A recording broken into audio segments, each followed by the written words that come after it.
Okay? Maraming salamat mga bata. O, ilalagay ko muna to dito ha. Itatabi ko muna siya. Mamaya, babalikan natin yan. Ngayon mga bata, ilabas ang ating mga flip fan. LTH.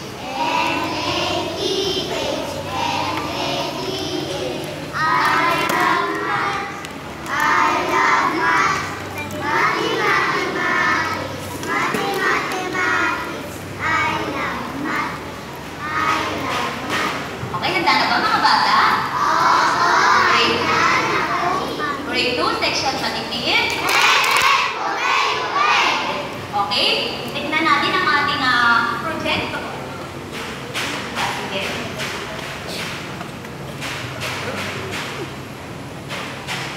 Ang sabi sa panuto, ipakita ang unit of measurement gamit ang flip fan. Sige, handa na ba mga bata? Opo! Handa na kami! Number 1. Kalamansi. Ano kaya ang unit of measurement ang gagamitin natin dyan?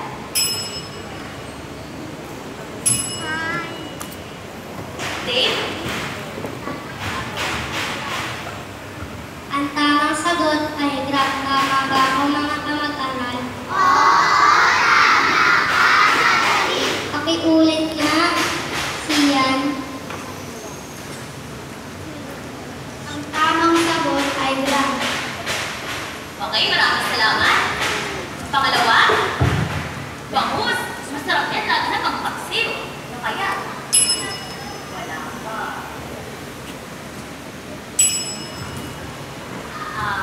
Arian.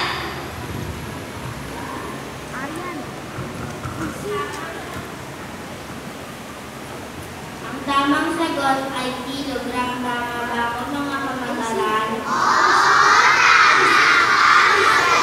Pakiulit mo nga. Rian. Ang tamang sagot ay kilogram. Okay? Kilogram. May nakita ko kanina dalawa. Mali ang sagot. O bawi sa susunod. Pangatlo. Papaya.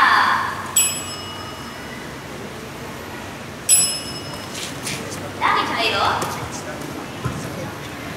Ang tamang sagot ay kilogram. Tama ba ako mga kamag-aral?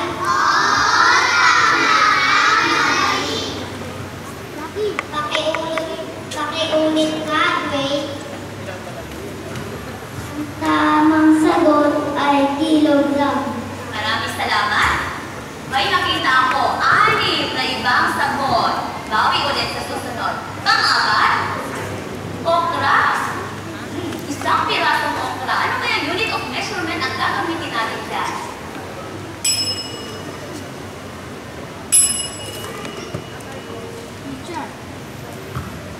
Arya.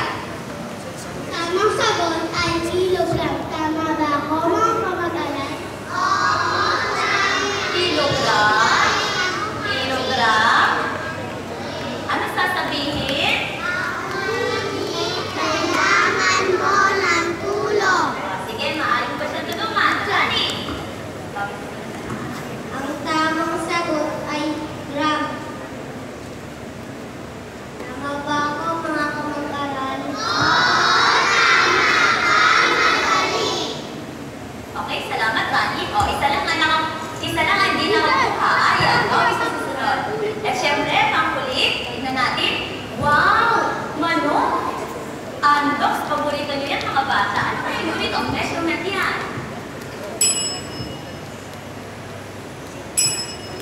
Janela? Ang tamang sagot ay kilogram. Tama ba ako mga kamag-aral?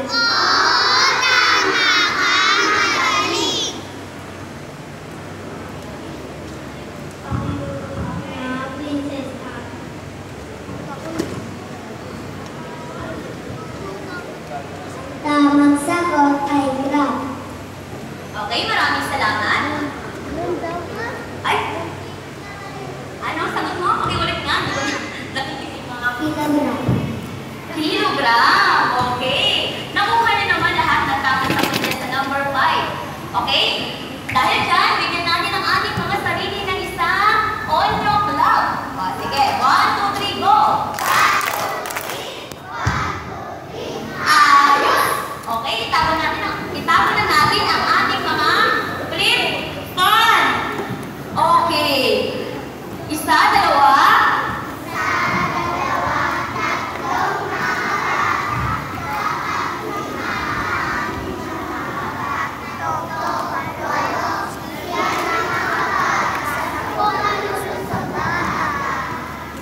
may papakita ako sa inyo.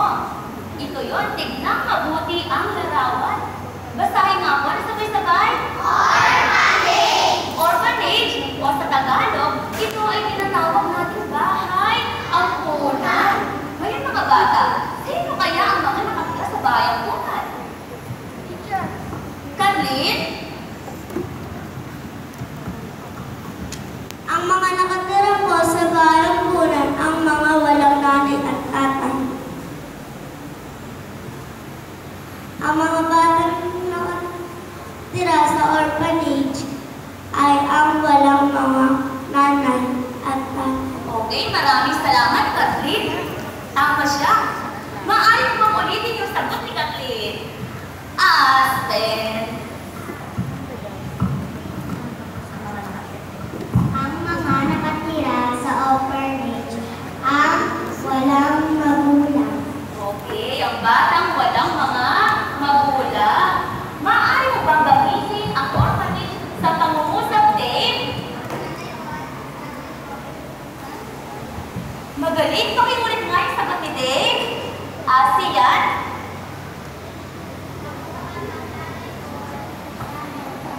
Okay, maraming salamat. Pangalawa sa ipapakilala ko, mga bata, ay ang tinatawag nilang kilogram. O may trivia si mga bata. Alam niyo ba na ang isang kilogram ay may katumbas na 1,000 gram? Alam niyo ba yon? O ngayon alam niyo na kasi sinabi na ni Ma'am sa inyo. O sige, paano pag ako ay merong 800 gram? Isang kilogram kaya? Dahil? Hindi kasi? Hindi po, kasi kulang na. Eh paano naman kaya kapag ako ay may 500 gram? Isang kilo kaya yun? Urgent? Kulang. Okay, hindi rin po kasi kulang. Eh paano naman kaya pag ako ay may dalawang 500 gram? Isang kilo kaya yun? Isip ako eh. Sige, no, ay na. Tingin mo po.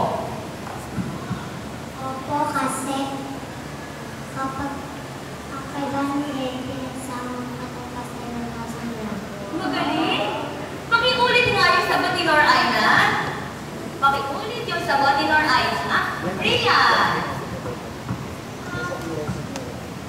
Tama, kasi sinasama 500 magiging 100 gram.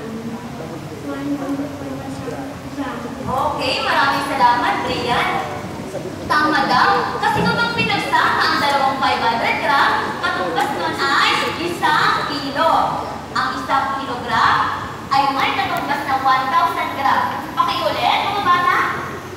Ang 1 kilogram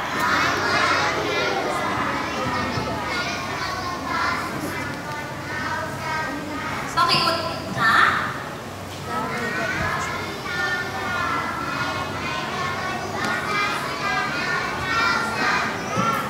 Sabay-sabay. Next, pakiulit. 1 kilogram.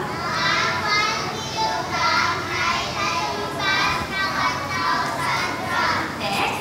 Ang 1 kilogram ay may katumbas ng 1,000 gram. Sabay-sabay.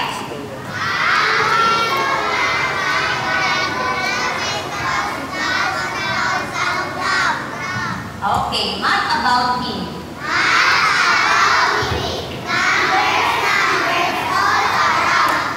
Anong part? Wala ko ano.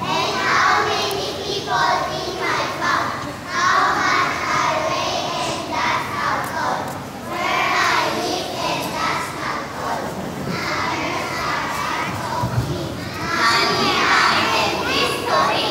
When to wake up and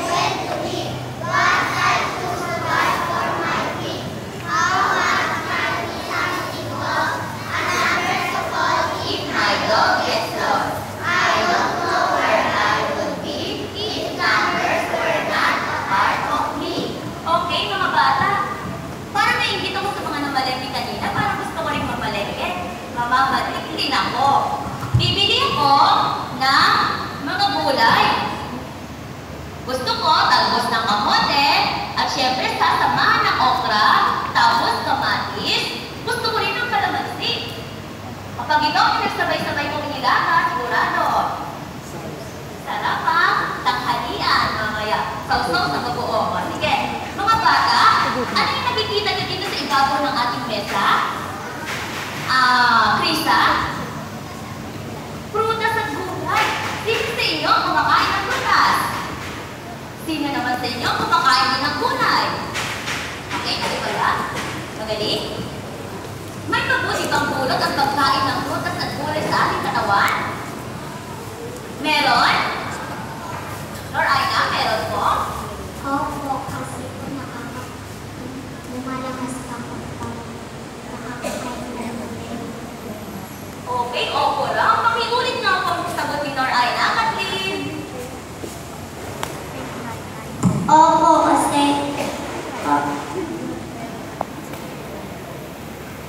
kasi pampalakas po ang gulay at gulay. Okay, maraming salamat mga bata. May mabuting dulot ang pagkain ng prutas at gulay sa ating mga katawan. Ano nga ulit yun? Ano nga ulit yun? Yung magandang dulot ng pagkain ng gulay at prutas sa ating katawan. Siya. Pagkain ng prutas at gulay, anong mangyayari sa katawan mo? Magiging malusog at malakas. Okay. Maraming salamat sa iyan. O si Ma'am, kitang-kita, kumakain naman ng prutas at gulay. Kita naman sa katawan, di ba? O sige. Math problem. Math? Ito lang problem.